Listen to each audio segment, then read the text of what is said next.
What are some things that are normal to women, but mind-blowing to men? Story 1. That when you menstruate, it can come out in chunks, like raw liver. Edit, spelling errors. My girlfriend is not a native English speaker, but we communicate primarily in English. One day she tells me she's bleeding a little from down there. And I'm like, oh, like your period. And she says, no, it's just blood. There's no meat. Try as I might, I will never forget that description of a period.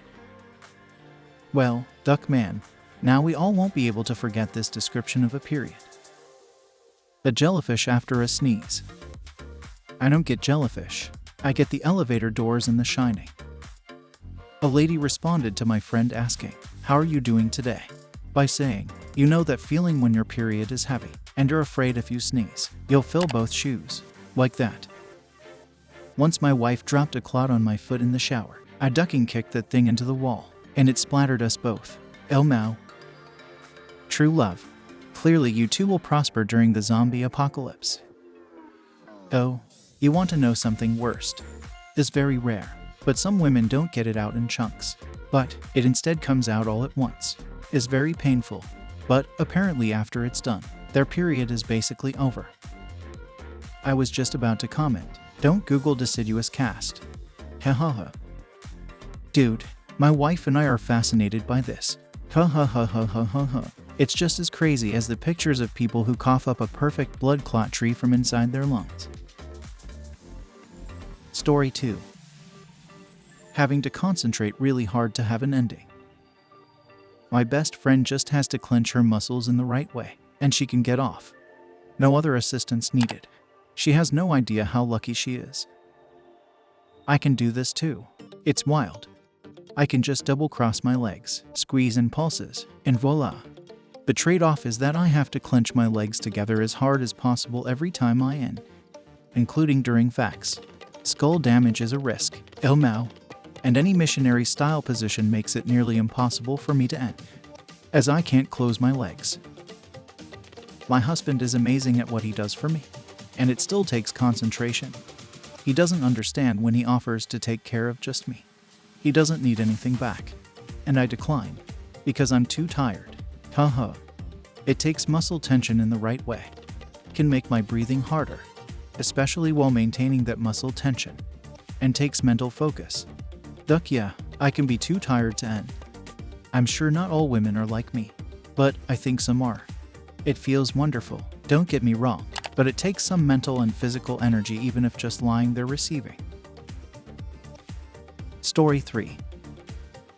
I can't believe nobody said this, but birthing.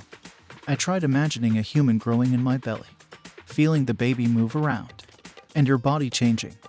Then the thought of knowing that you have to extract this human from your body. It was terrifying. I salute you. Most interesting pregnancy feeling to me. When my baby would get hiccups inside my belly. It's incredibly trippy to think that there is a hiccup coming from your body, but not your own mouth. Mine liked to roll around, like the full roll from one side to another. It was a little creepy visually, and painful. Don't forget how after the baby is out, your organs have to move and settle back into place. I swear I could feel it happening. Everything just felt loose, and like it was slipping around. So weird. Story 4. The amount of time it takes to do hair. Don't get me wrong, it looks amazing when done. But the process of a woman getting her hair ready to go out is mind-blowing to me. Washing, drying, styling, etc. I'm sure I've completely butchered process, but I love the finished product and don't mind waiting. I love how this comment and the one currently above it are, how do you put up your hair so quickly? And it takes so long for you to put up your hair.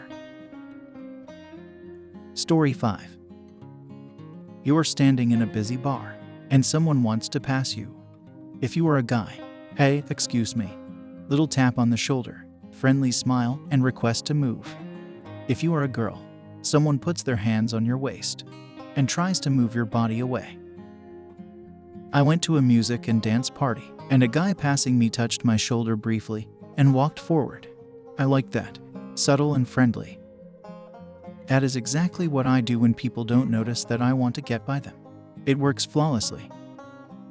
I'm a guy, and unsolicited touching or being touched on the waist makes my skin crawl. I read a thing once along the lines of, you should never touch someone in a way that you wouldn't like a 6 feet burly bearded man to touch you. I try to stick to that. Edit. I get it. Some of you folks like to be touched by 6 feet burly men.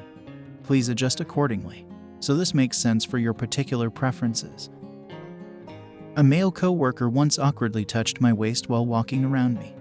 I'm not a macho or tough guy in the slightest, but it really triggered a fight or flight response in me. It felt so weirdly invasive. Story 6. Period pain levels. Cramps. Not only in your lower abdomen, but around your butt, all the way from front to back. I've had 2 children, so I can say this with experience.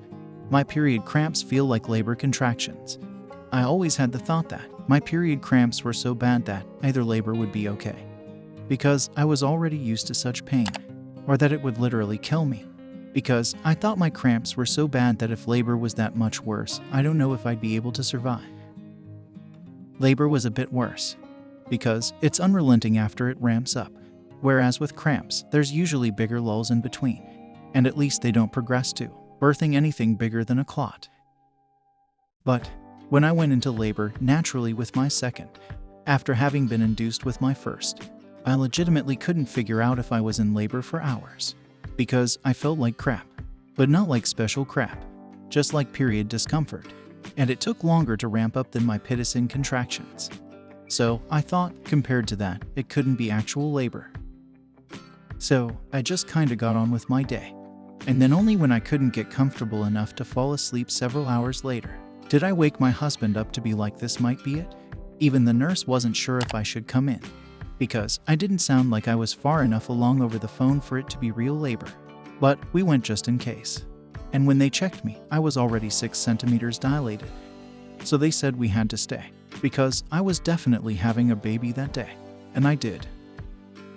But I really thought they were going to turn us away, because I just wasn't sure I was in labor yet. That second baby just turned 7. And to this day, every now and then, I'll get a bunch of period cramps that are exactly like those long body clenching contractions during transition. And all I can do is stiffen up, clench my hands into fists, and yell through them until they pass. I'm just glad it's only that bad for 2 to 3 days of my period. And the contraction cramps seem to come in waves, and then go away for a while before reappearing. Sucks when they hit in public though, because I try my damnedest to be quiet through them, so nobody notices, because I don't want to have to explain it to strangers. So yeah, period cramps can be as bad as contractions. I don't think I had weak contractions either. I saw them topping out on the monitors, and then just plateauing there for minutes at a time. And when asked if they were over, I'd be like no, and then the next ones would hit. Good times. Story 7. Discharge can bleach underwear. Not stain, actually remove color. It took me years to accept that this is normal, and not me being weird or something. Unfortunately, not just mind-blowing to men. A lot of women think it's a hygiene issue. An astounding amount of women think having any discharge at all is a hygiene issue as well. My nana told me that if my underwear was that color, that it wasn't clean enough. Made me feel terrible. To this day, I don't like to wear white underwear without a panty liner, because then I'll feel bad about myself all day. If anything comes out of me, I know it's not rational, but it's there. Dude, my aunt didn't believe me when I told her I have an acidic pH, because I'd bleach all my underwear. She swore up and down that I stained a pair of black underwear. The crotch was like brownish orange. I was so upset. Apparently not all women know this either.